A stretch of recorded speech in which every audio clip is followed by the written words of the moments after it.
Shalom, bien-aimés de Dieu, je vous salue dans le nom précieux de Jésus-Christ, notre Seigneur et notre Sauveur, lui qui nous a encore accordé le souffle de vie ce jour. Nous voulons lui dire toute notre reconnaissance. Aujourd'hui, mon frère, ma soeur, j'aimerais t'exhorter à avoir de la reconnaissance envers ton Dieu, des actions de grâce, des remerciements pour ta vie, ce qu'il fait dans ta vie, ce qu'il a fait dans ta vie, ce qu'il fait actuellement dans ta vie, et d'être reconnaissant. Ce Dieu est un Dieu d'amour, mais aussi un Dieu qui attend de ses enfants la reconnaissance, qui attend de ses enfants des actions de grâce. C'est pourquoi dans les épîtres, très souvent, lorsqu'on parle de la prière, on parle aussi, on l'associe aux actions de grâce, des remerciements, des reconnaissances de ce que Dieu est pour nous, de ce qu'il a fait pour nous, et lui dire toute notre reconnaissance, lui témoigner notre reconnaissance. Ce matin, j'aimerais me baser sur une histoire des Écritures pour montrer un peu ce pourquoi nous devons être reconnaissants à Dieu. Le titre de mon exhortation, c'est « Détruire les autels et les idoles de ta vie » ou bien « Détruire les idoles de ta vie et montre de la reconnaissance à Dieu en le servant ». Dans 2 Chroniques chapitre 33, la Bible parle d'un roi, le roi de Juda, qui s'appelle Manassé, le fils d'Ézéchias. Et cet homme qui est devenu roi à 12 ans. À 12 ans, et il a régné pendant 55 ans à Jérusalem. C'est les premiers versets donc de 2 Chroniques chapitre 33 qui dit « Manassé avait 12 ans lorsqu'il devint roi et il régna 55 ans en Jérusalem. » Le verset qui suit tout de suite dit « Il fit ce qui est mal aux yeux de l'Éternel, selon les abominations des nations que l'Éternel avait chassées devant les enfants d'Israël. » Voilà le témoignage qui est attaché à cet homme. Il fit ce qui est mal aux yeux de l'Éternel, en installant le peuple, en conduisant le peuple à adorer des faux dieux, à installer des choses au-dessus de Dieu, à se tourner vers des choses et ne pas reconnaître Dieu dans la nation et dans sa propre vie.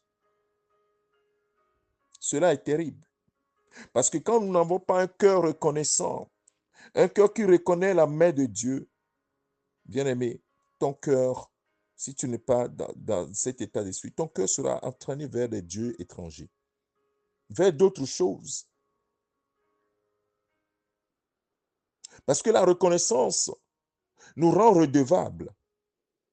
La reconnaissance nous attache à celui à qui nous sommes reconnaissants. Mais il n'a pas été reconnaissant, Manassé. Manassé veut dire oublieux. Vous imaginez, son nom veut dire oublieux. Il est oublieux. C'est le nom que porte l'un des fils de Joseph. Joseph avait 2 fils. Joseph qui était en Égypte. L'un de ses fils l'aîné s'appelle Manassé et le deuxième Ephraïm. Et bien aimé de Dieu, le nom Manassé veut dire oublieux.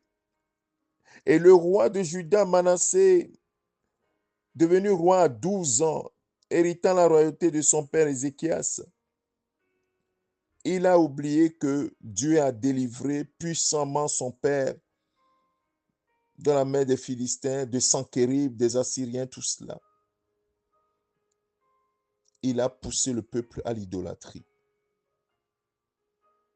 Et qu'est-ce qui va se passer? Dans le verset 13, la Bible dit que lorsqu'il fut dans la détresse, mais qu'est-ce que Dieu va faire? Dieu va faire venir l'ennemi contre lui. Il y a des choses qui parfois arrivent dans nos vies, frères et sœurs. Faisons très attention. Faisons très attention. Quel est l'état de ton cœur? Lorsqu'il fut dans la détresse, d'abord, avant qu'il ne soit dans la détresse, alors l'Éternel fit venir contre eux les chefs des armées des rois d'Assyrie, qui saisirent Manassé et le mirent dans les fers. Ils le lièrent avec des chaînes d'airain et le menèrent à Babylone. Il a été amené même en captivité, enchaîné, parce qu'il n'a pas été reconnaissant. Et il n'a pas servi ce Dieu-là. Mais il lui a tourné le dos en adorant d'autres choses. Mon frère, ma soeur, si tu ne fais que chercher les choses de ce monde, c'est ça que tu adores. Ce qui prend la place de Dieu, c'est une idole. Si c'est le foot, si c'est la richesse, si c'est la carrière, si c'est ceci ou cela, c'est une idole.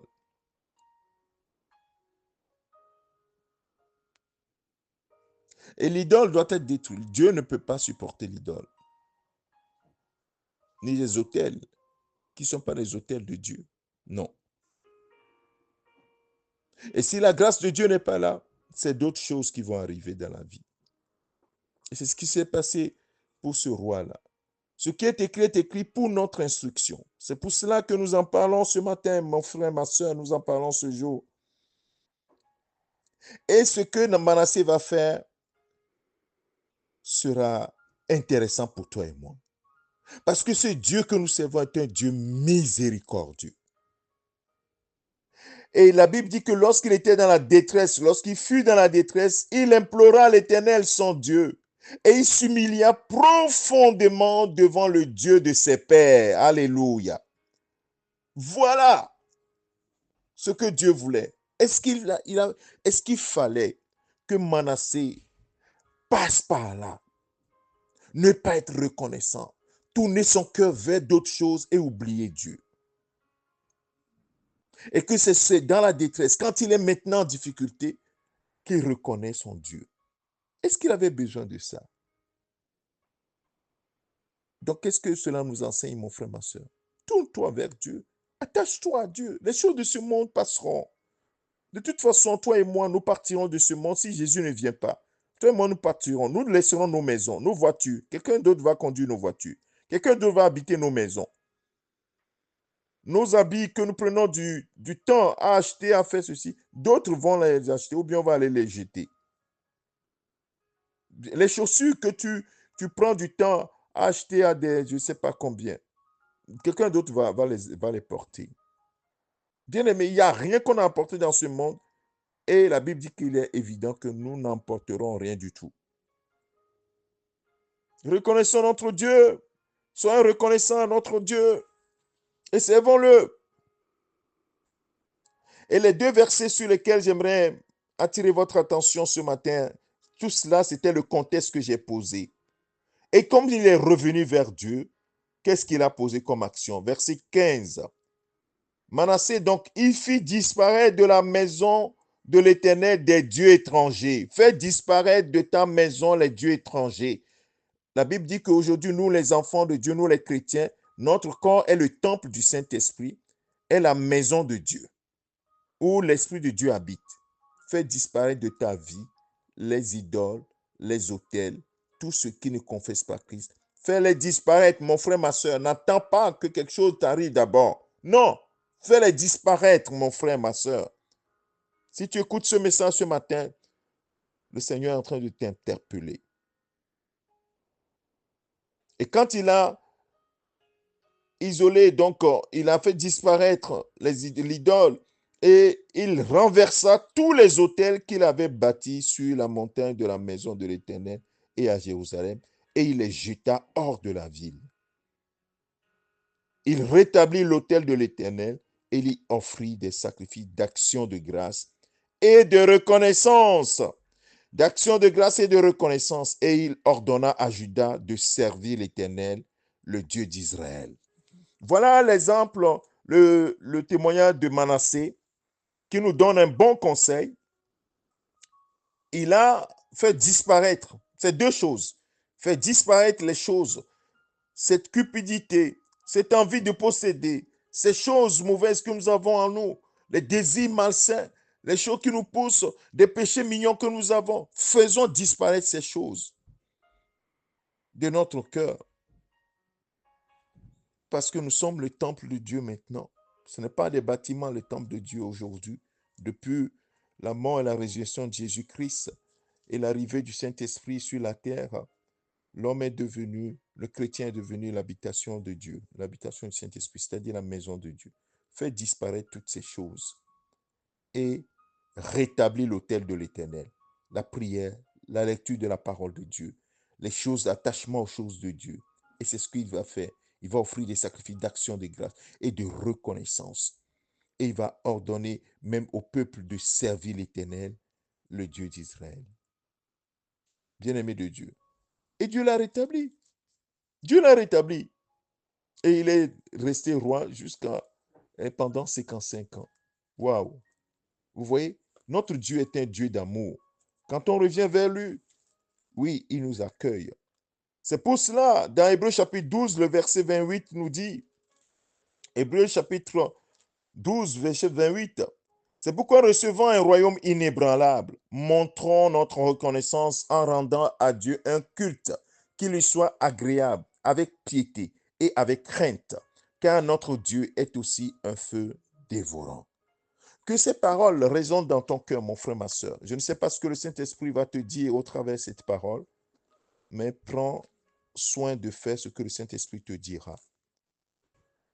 Enlève les idoles, les autels qui ne viennent pas de Dieu, de ta vie, de ton cœur, et attache-toi à l'Éternel avec des actions de grâce, c'est-à-dire des remerciements et une attitude de reconnaissance à ton Dieu pour la vie qu'il t'a donnée, pour ce qu'il fait dans ta vie, ce qu'il est dans ta vie. Un père aimant, un père qui prend soin de son fils, de sa fille. Oui, c'est ce qu'il est pour nous. Il a donné Jésus-Christ à la croix pour toi et moi. Jésus n'a pas péché, mais il est mort pour tes péchés, pour que toi, tu ne sois plus sous condamnation. C'est pourquoi la Bible dit qu'il n'y a plus aucune condamnation pour nous qui sommes en Christ Jésus. Et cela, c'est grâce à Jésus, le sacrifice de Jésus-Christ.